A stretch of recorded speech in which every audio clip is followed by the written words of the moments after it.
200 years ago, if the British Empire wanted someone to disappear, this is where they sent them. The world's most remote prison island.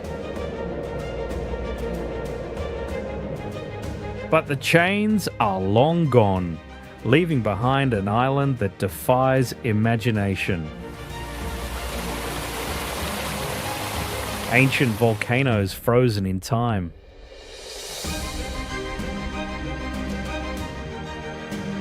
Predators so fearsome, they were named after the devil himself. And a coastline that glows bright orange.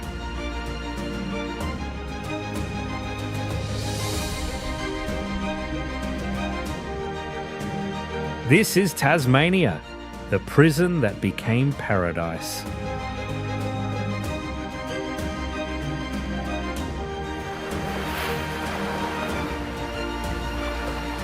For thousands of years, the Palawa people navigated these coastal waters. Then, in 1803, the British arrived with a different vision. They looked at this rugged peninsula, its towering cliffs, narrow necks of land, churning waters, and saw the perfect prison.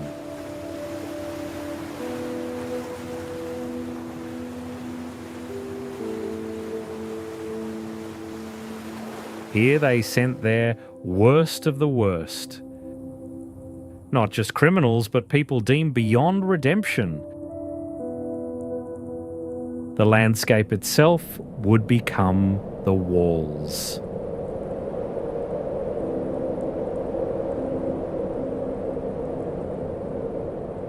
At Port Arthur, stone walls rose like a medieval fortress, but the true innovation was psychological.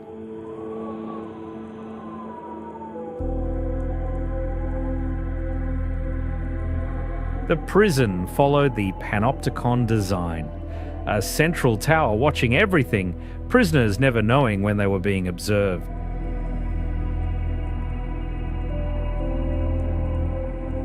Guards enforced absolute silence. Men worked, ate, and slept without speaking for years.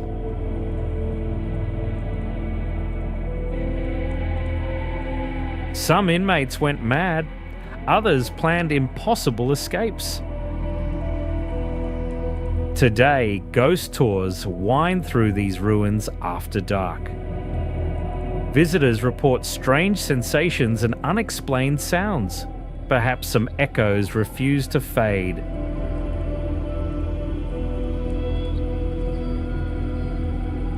For those desperate enough to attempt escape, one barrier remained: a narrow strip of land connecting the Tasman Peninsula to the mainland.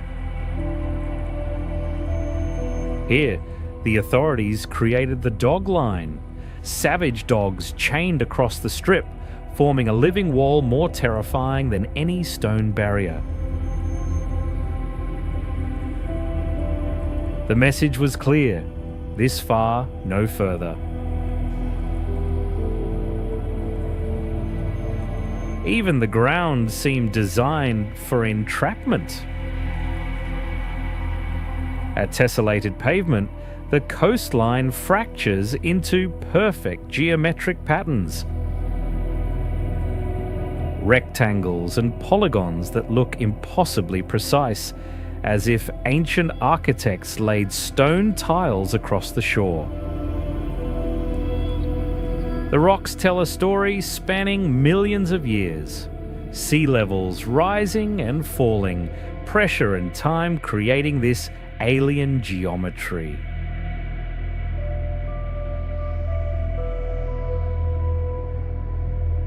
The Tasman Peninsula ends in some of the tallest sea cliffs in the southern hemisphere. At Cape Howie, 300-metre dolerite walls plunge straight into the churning ocean. sea stacks rise like stone needles.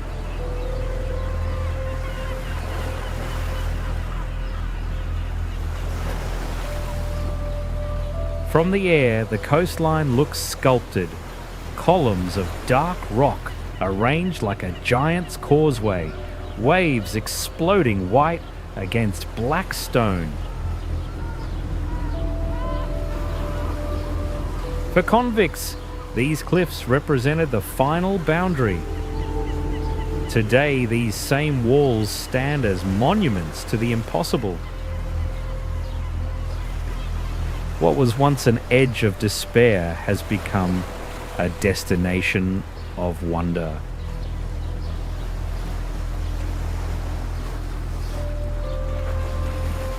North along the coast, Wineglass Bay curves in a perfect crescent of white sand and turquoise water.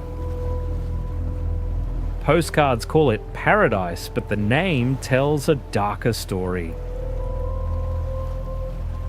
In the 1800s, whaling stations turned this bay literally red with blood. Ships hauled massive carcasses into these shallows, and for days the entire bay resembled a giant wine glass.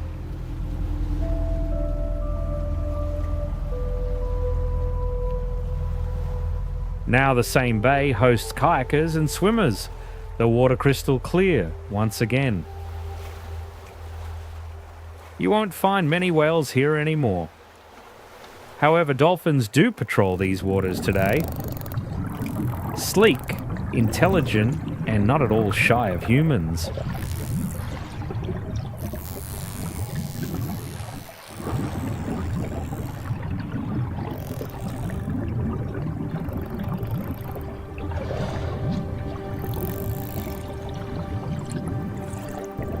On Maria Island, scattered convict remnants slowly surrender to vegetation, their walls becoming footnotes to a larger story.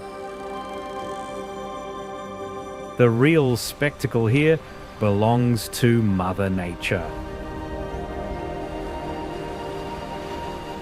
Painted cliffs glow orange and yellow along the coastline, iron and sand compressed into natural murals that shift colour with the changing light.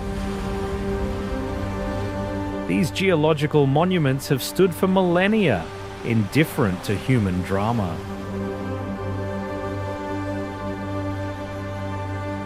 But it's the wombats that rule this island now. Barrel-shaped and determined, they waddle across former prison grounds with complete authority. These marsupial tanks weigh as much as a large dog, but move with surprising purpose, grazing methodically through the island's grasslands.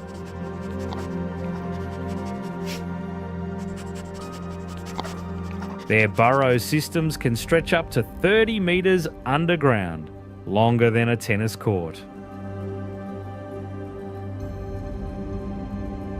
Watching them, one might imagine all the creatures that once shared this landscape. The thylacine, Tasmania's legendary tiger, was declared extinct after the last captive died in 1936. However, the island's deep forests still whisper with unexplained sightings. Striped shadows glimpsed at dusk, then gone. Grainy photos that prove nothing, yet refuse to be dismissed entirely.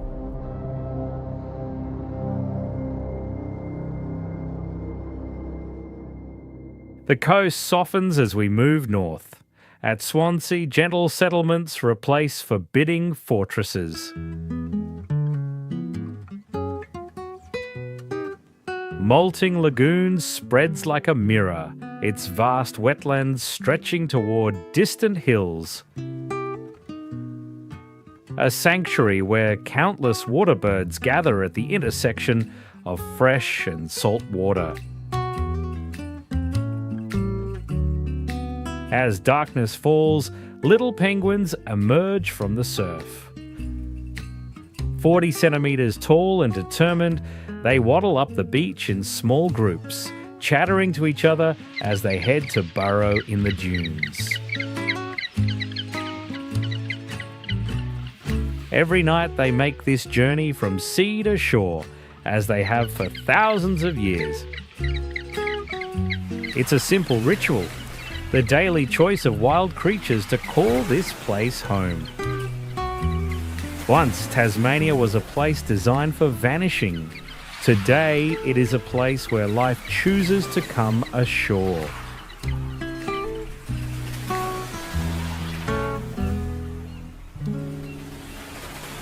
The coast told us Tasmania's human story. Now the highlands reveal its primal reality. A landscape carved by ice and time, where ancient creatures move through terrain that seems lifted from another planet entirely.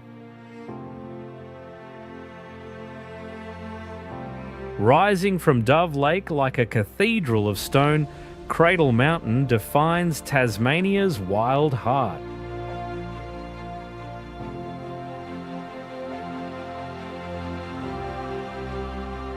Surveyor Joseph Fossey named it in 1827 for its resemblance to a gold mining cradle, fitting given the region's mining history.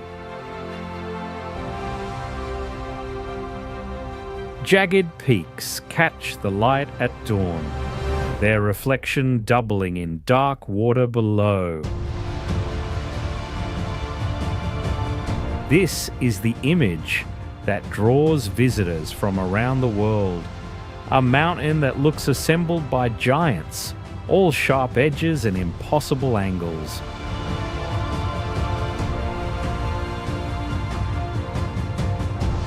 Nearby, Lake St. Clair stretches like a mirror between mountains. At 200 metres deep, it's the deepest natural freshwater lake in Australia. A wound carved by glaciers that retreated 10,000 years ago. In the streams that feed this glacial lake, one of nature's most improbable creations paddles through icy currents.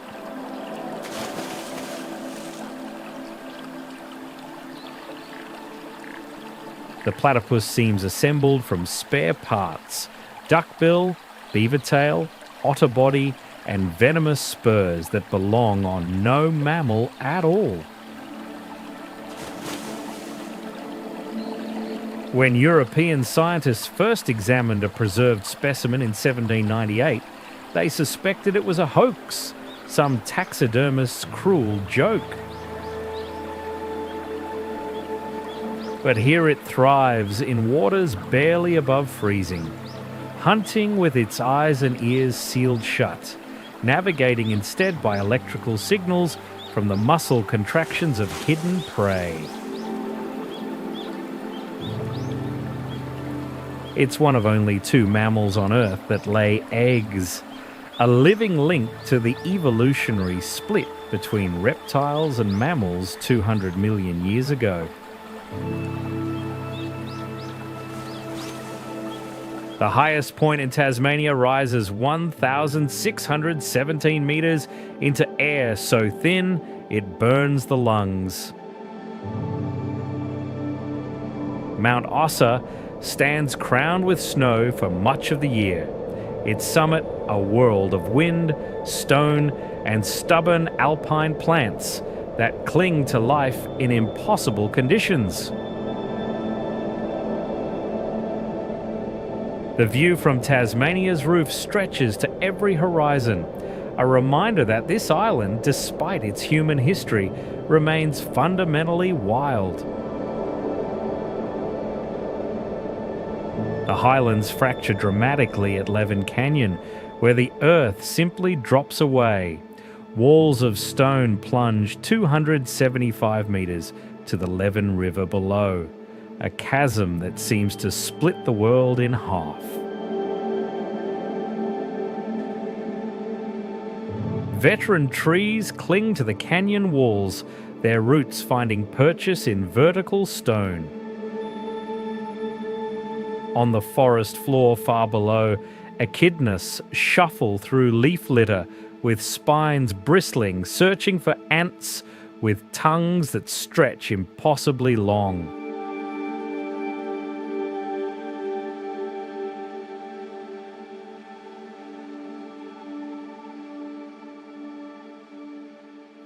Deep in temperate rainforest, water falls like liquid silver. Philosopher Falls drops through chambers of moss-covered stone, each cascade more mystical than the last.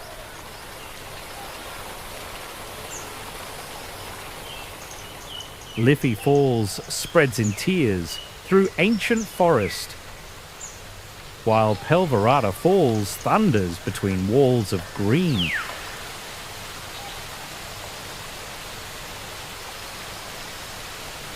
These are places that feel untouched by time, where tree ferns unfurl like prehistoric umbrellas and moss grows thick enough to sleep on. The air itself seems older here, heavy with moisture and the breathing of countless growing things.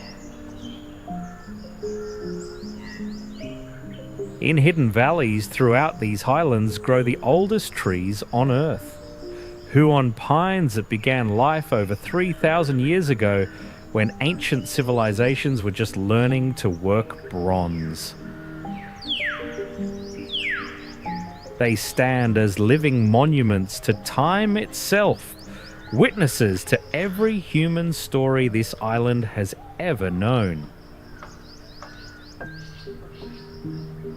The Central Highlands hold Tasmania's deepest secrets, not in stone or water, but in the simple persistence of untamed species in a world increasingly mapped and measured. From the pristine highlands, we emerge into a different Tasmania, one where volcanic legacy has left its mark in stone, where civilization sits uneasily beside untamed coastlines, and where the island's quieter face reveals its secrets. Along the northeast coast, granite boulders glow like embers against white sand. This is the Bay of Fires, a coastline that seems aflame, though no fire has ever touched it.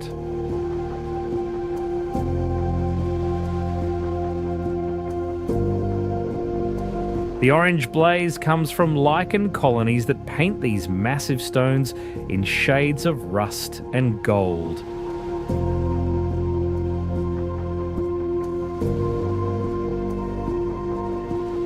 Against turquoise waters, the effect is surreal, as if someone scattered giant coals across a pristine beach. Each boulder weighs tons, yet they seem to burn with inner light.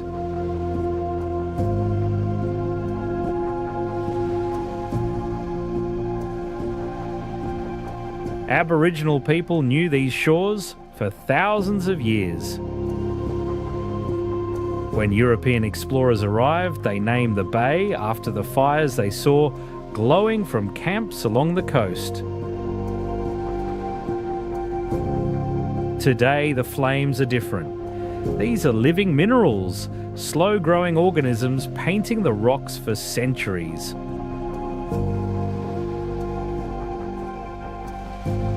The contrast is almost impossible to process. Snow-white sand meets brilliant orange stone meets electric blue water. It looks like a landscape assembled from different planets.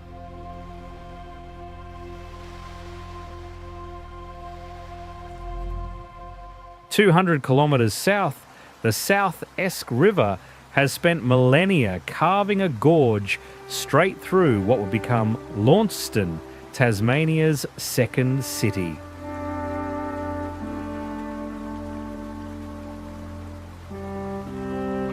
Even in the middle of Tasmania's towns, nature insists on breaking through. The Esk splits the city like a geological fault line. Rivers don't negotiate with urban planners.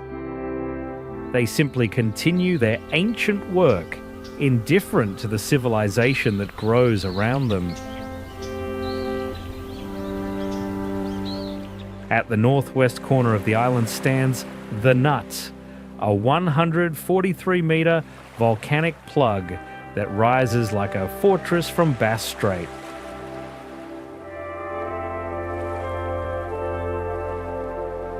When an extinct volcano died, molten rock hardened in its throat like concrete in a pipe. Over millions of years, softer rock eroded away, leaving only this solid core, an ancient plug of fire, now a fortress against the sea.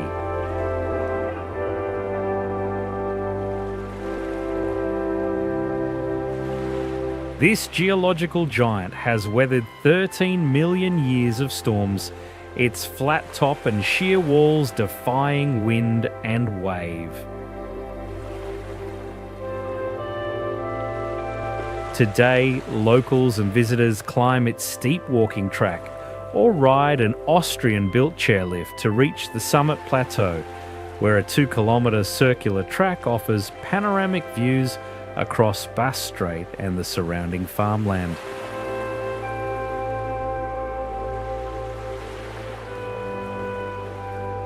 For the people of Stanley, the Nut isn't just a landmark, it's the town's calling card, bringing visitors to what would otherwise be a quiet, rural town.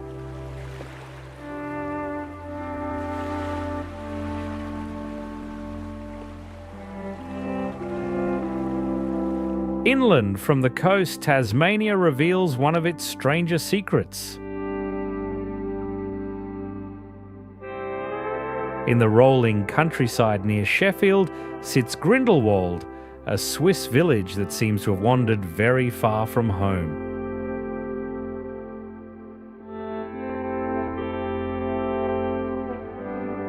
Alpine chalets with peaked roofs and carved balconies cluster around European-style streets, complete with Swiss flags and fondue restaurants.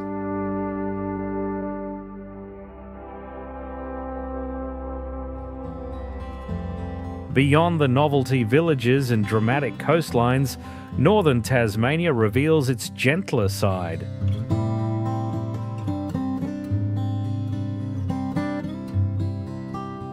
Rolling hills spread like green velvet, dotted with grazing cattle and historic farmhouses. This is the island's most settled region, pastoral scenes that could belong in Ireland. And given the two countries' similar size, the comparison feels quite fitting.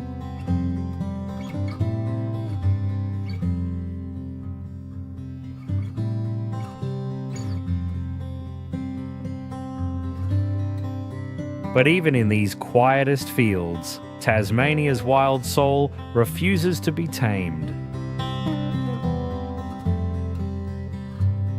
In the early morning light, kangaroos bound across paddocks with powerful legs that carry them effortlessly over fences meant to contain domestic animals.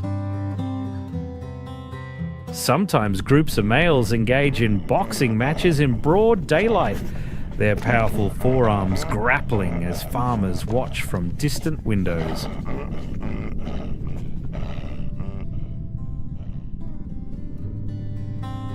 It captures Tasmania perfectly, a place where the wild is never more than one fence line away, where prehistoric Australia continues its life alongside European dreams of pastoral order.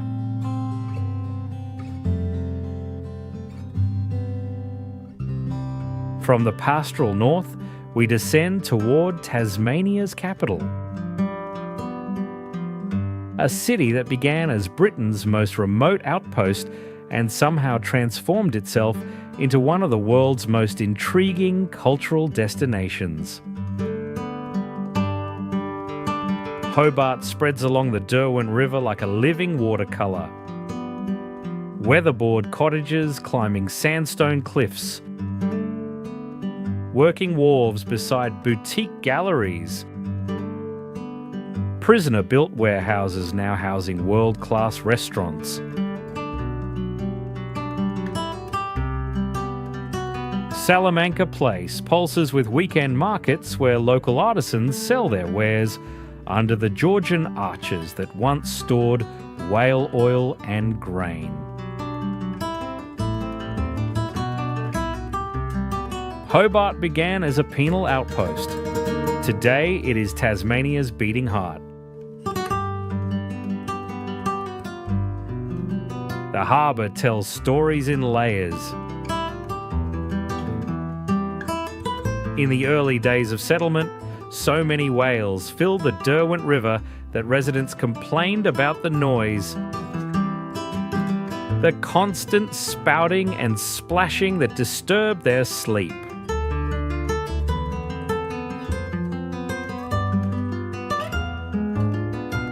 Now the same waters host yacht races and ferry rides. The whales long gone, replaced by a completely different kind of energy.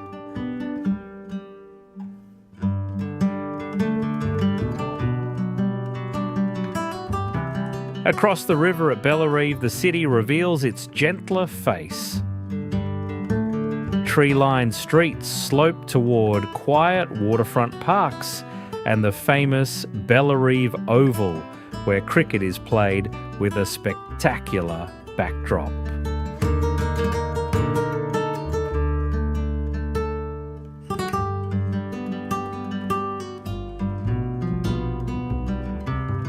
Neil the seal has made these waters his home. A southern elephant seal who appears without warning to bask on boat ramps and pontoons. Weighing as much as a small car, Neil reminds locals that Hobart remains a wild place dressed in city clothes. That wildness extends beyond the harbour. Iconic residents emerge from rocky crevices in the surrounding hills. Tasmanian devils. They look almost friendly with their small build and prominent ears, but looks can be deceiving. These compact carnivores have the strongest bite force relative to body size of any living mammal, surpassing even tigers and lions.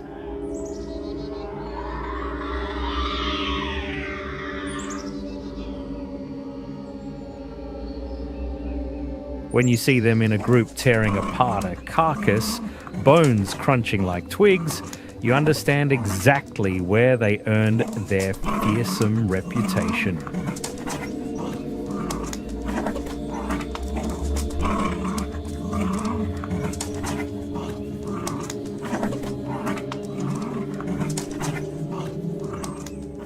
Above it all looms Kunanyi, Mount Wellington to European settlers, but Kunanyi to the Palawa people who knew this peak long before any ships arrived.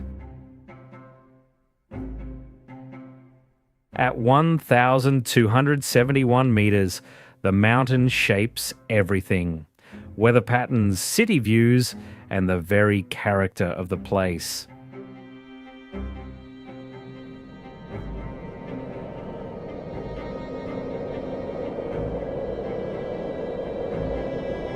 Hobart lives in the shadow of Kunanyi, a mountain as unpredictable as the island itself. Weather systems collide here with dramatic intensity. Morning fog can give way to blazing sun, then snow, then wind that rattles windows across the city below. From the summit, the entire island spreads below like a map of itself, reminding visitors that Tasmania is small enough to comprehend from a single viewpoint, yet complex enough to spend lifetimes exploring.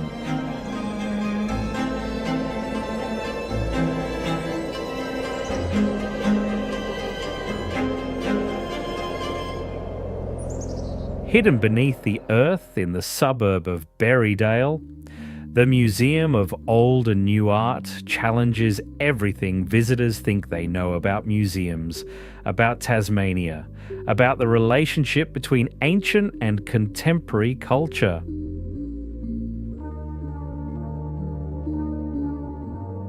If Tasmania was once exiled for its darkness, Mona turned that darkness into art, dragging the world's eyes back to this forgotten island. Here, underground galleries wind through chambers carved from living rock, where ancient artifacts sit beside confronting contemporary works. A Roman altar facing a machine that turns food into excrement. Mona doesn't explain itself, drawing visitors from around the world to an island many couldn't locate on a map just decades ago. 25 kilometres northeast of Hobart, Richmond Bridge arches across the Coal River with the dignity of age. Built by convict labour between 1823 and 1825, it's Australia's oldest stone bridge, a testament to skilled hands working under duress.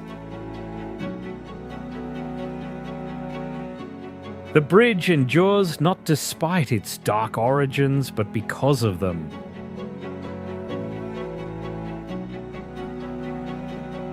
Hobart's modern Tasman Bridge tells a completely different story. Sleek concrete spanning the Derwent River at nearly 1.4 kilometres long.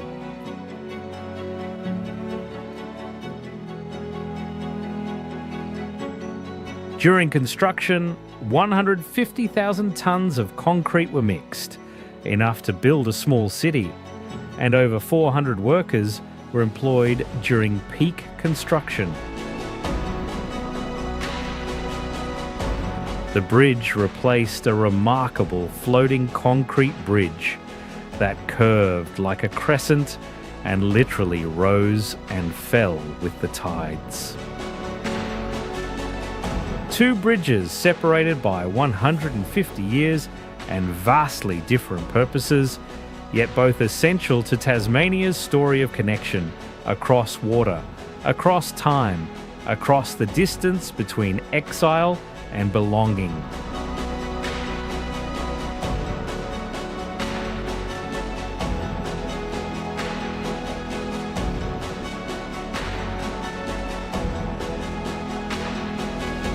From Hobart's cultural heart, we venture into Tasmania's wettest, most remote corner, where ancient forests meet ambitious humans.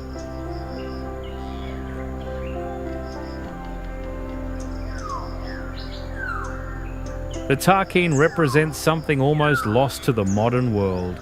Vast, dripping, primeval forest where moss hangs like curtains and tree ferns unfurl like ancient umbrellas.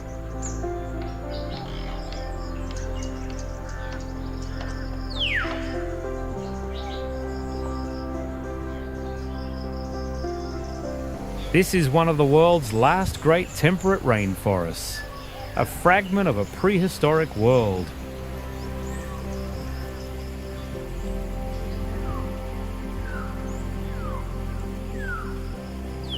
The forest floor squelches underfoot, carpeted with decades of decomposing leaves that feed an intricate web of life.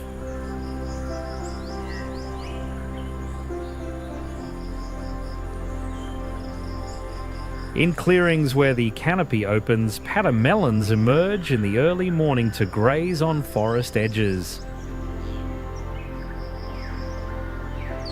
These small macropods move through the understory with quiet grace, perfectly sized for life beneath the giants.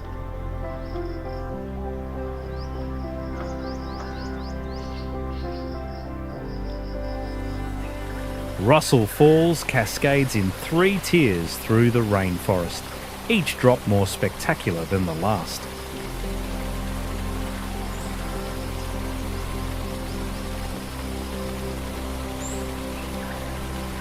The waterfall serves as nature's curtain call, framing groves of the tallest flowering plants on Earth.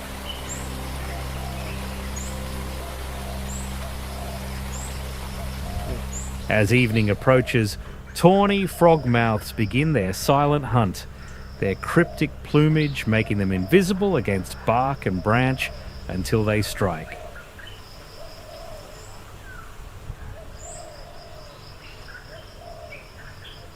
Yet even in Tasmania's wildest corner, humans could not resist leaving their mark. Deep in the southwest, the Gordon Dam rises like a curved wall of concrete between narrow canyon walls.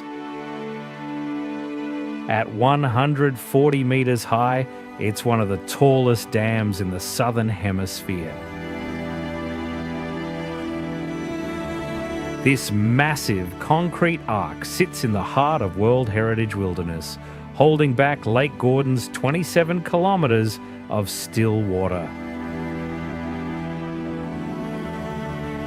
183 metres below, water thunders through carved chambers, powering much of the island. The dam embodies the clash between human ambition and wild nature, yet somehow the two have found harmony.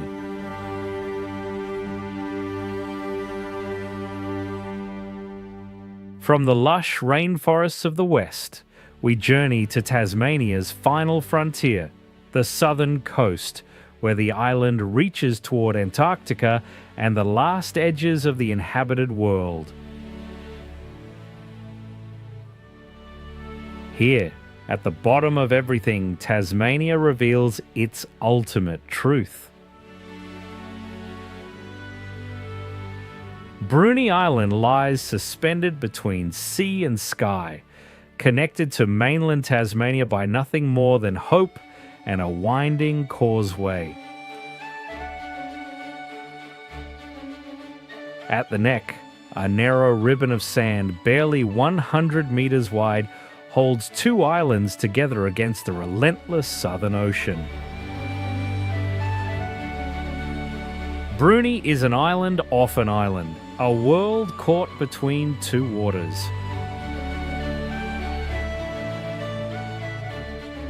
From the lookout, the view stretches to every horizon, turquoise shallows on one side, deep ocean blue on the other, and the understanding that you're standing on something impossibly fragile.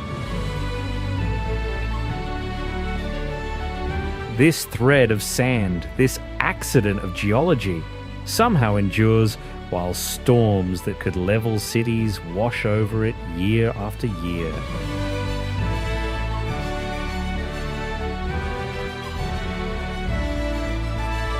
The cliffs of South Bruny rise like cathedral walls from the ocean, 300-metre faces of dolerite that have stood against Antarctic swells for millions of years.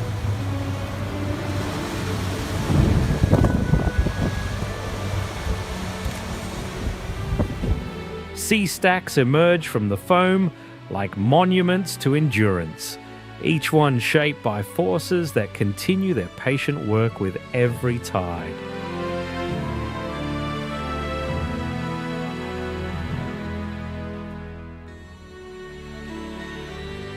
At Cape Bruny, Tasmania's southernmost lighthouse stands defiant against the endless southern horizon.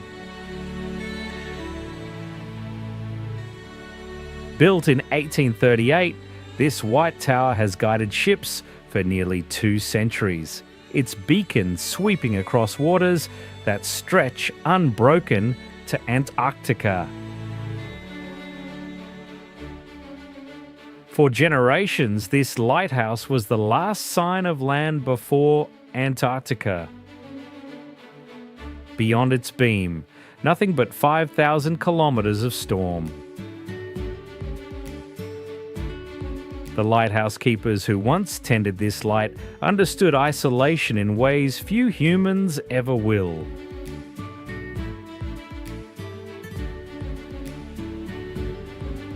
Standing here, you breathe the world's cleanest air, atmosphere that has traveled across the Southern Ocean without touching land, purified by thousands of kilometers of wild sea. In the deep waters beyond the lighthouse beam, orcas patrol these seas like the apex predators they are, their black dorsals cutting through swells that would humble most creatures.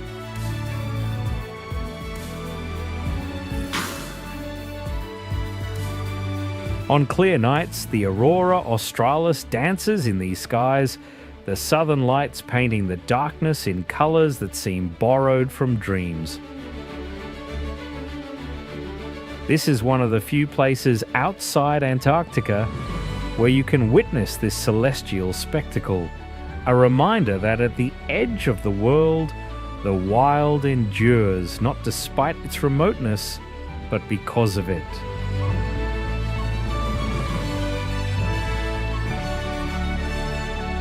Tasmania stands as one of only 2 places on Earth with a negative carbon footprint, absorbing more carbon than it produces.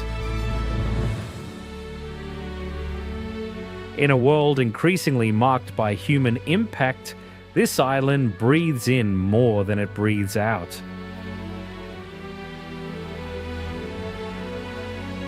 This is what it means to be at the edge of the world, to become the keeper of what others have lost.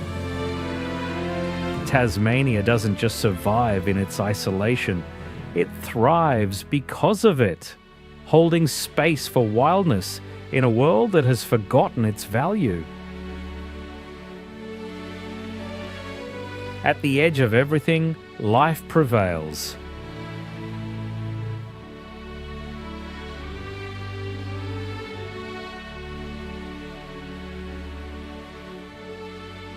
You've witnessed life at the edge. Now see what survives at the top. Click now to see life in Nepal, trapped at the top of the world.